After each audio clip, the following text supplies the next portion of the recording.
L'ère des navettes autonomes approche et Genève sera pionnière en la matière. L'Université de Genève va en effet piloter un consortium européen chargé de tester la mobilité autonome sur demande, le projet Avenue, financé principalement par la Commission européenne. Le consortium Avenue, c'est 16 partenaires européens, dont 4 opérateurs de transport public, un constructeur de bus, Navia, et des universités et des entreprises technologiques. Le but du consortium, c'est de valider dans un déploiement de grande échelle les voitures autonomes pour les transports publics, intégrés dans les réseaux urbains ou suburbains par rapport à ville et par rapport à l'application. Donc on a 4 villes, Genève, Lyon, Copenhague et Luxembourg, chacun avec ses propres particularités, ses propres modèles, et où on va tester et créer un service public de bus autonomes partagés. Une étude pluridisciplinaire. Un des buts du projet, un des grands buts, c'est de faire une analyse et une étude socio-économique, de voir les besoins d'un côté des passagers, quels services on peut offrir, de voir les modèles économiques et de voir quels sont les changements que les bus autonomes vont apporter dans l'urbanisme, dans le design d'une ville, les économies qu'on peut faire ou les habitudes des utilisateurs, des passagers. À Genève, c'est avec la ligne expérimentale XA que l'on testera la mobilité autonome sur demande dans les zones peu ou pas encore desservies par les TPG. L'opérateur genevois a acquis une navette autonome de l'entreprise française Navia qui pourra rouler autonome et sans escorte policière dès le 2 juillet. La ligne XA est typiquement une ligne qui nous sert à déterminer la pertinence de desservir au moyen de petits véhicules autonomes des zones à fréquentation moindre, donc des quartiers, je dirais, un peu moins centrés, mais qui ont un potentiel de développement du transport public. Donc ici, la ligne XA à Meyrin relie Meyrin village à la gare de Meyrin et elle a pour vocation donc de servir de lien entre ces deux points tout en desservant un quartier qui aujourd'hui n'a pas de desserte transport public. 3 autres véhicules financés par la communauté européenne sont attendus d'ici la fin de l'année. Il y a différents types de véhicules autonomes. Celui que nous exploitons, c'est-à-dire celui que nous avons acquis et que nous espérons exploiter très bientôt sur la ligne XA, est un véhicule qui fonctionne sur la base d'un parcours prédéterminé. Ça veut dire que le parcours est très précisément cartographié et ensuite le système embarqué va reproduire ce parcours de façon très précise. Donc ce n'est pas un parcours qui est découvert, c'est un parcours qui est reproduit. On voit le parcours qu'il fait, hein, donc on a sa ligne en fait avec les arrêts. Donc là, la ligne XA, c'est ce triangle ici.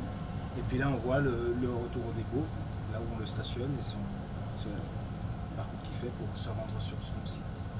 On sélectionne les arrêts qu'on veut faire, notamment on les fait tous, donc mais si on veut spécifiquement en prendre un, là par exemple, je vais sélectionner Meyrin-Gare, je l'additionne.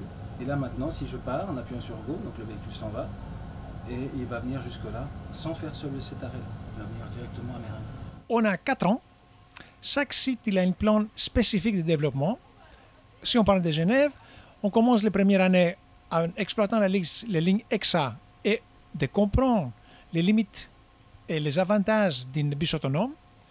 En même temps, de comprendre quels sont les changements de législation qu'on doit apporter. Et après, au deuxième, troisième année, on commence à augmenter la vitesse, à augmenter les parcours, à introduire de nouveaux services pour les passagers à l'intérieur et l'extérieur, pour finir, après 4 ans, dans un service on demand, porte à porte, avec une flotte de véhicules autonomes, 4 au moins, aussi performants que les bus d'aujourd'hui. Et en même temps, avec des études très précises, quels sont les coûts économiques, quels sont les changements, quels sont les besoins des utilisateurs et qu'est-ce qu'à l'avenir un transporteur public doit faire pour que ce service il devienne un grand succès. Un succès qui va de pair avec des compétences, notamment celles de 2 startups locales partenaires. BestMile, c'est une startup de IPFL et ils ont une expertise unique dans l'optimisation des parcours des voitures autonomes. Ils ont déjà collaboré avec les TPG, avec Navia, qui est le constructeur des bus autonomes dans le projet. Donc, très grande expertise. Et l'autre, c'est Mobile Thinking, une start-up de l'Université de Genève qui sont une expertise dans le développement des applications mobiles. Ils ont déjà collaboré avec TPG aussi. Donc, tout le monde il a une expertise unique qui apporte des autres connaissances dans les projets qu'on a besoin.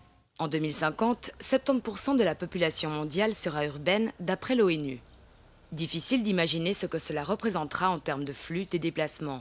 Mais qu'en sera-t-il dans un avenir plus proche? Dans quelques années, dans 4 ans, 5 ans, 6 ans, je ne sais pas, à voir, vous aurez vos téléphones portables ou probablement même pas besoin parce que votre télévision il fera office.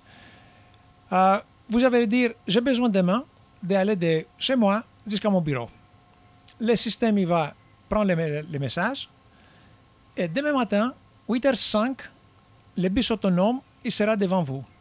Il va vous prendre, il va arrêter de prendre des autres personnes, il va changer son parcours en gardant par contre comme base que vous devrez arriver à 8h23 devant votre bureau. Donc, on ne va pas prendre n'importe qui, on ne va pas faire un détour énorme, il faut optimiser le parcours.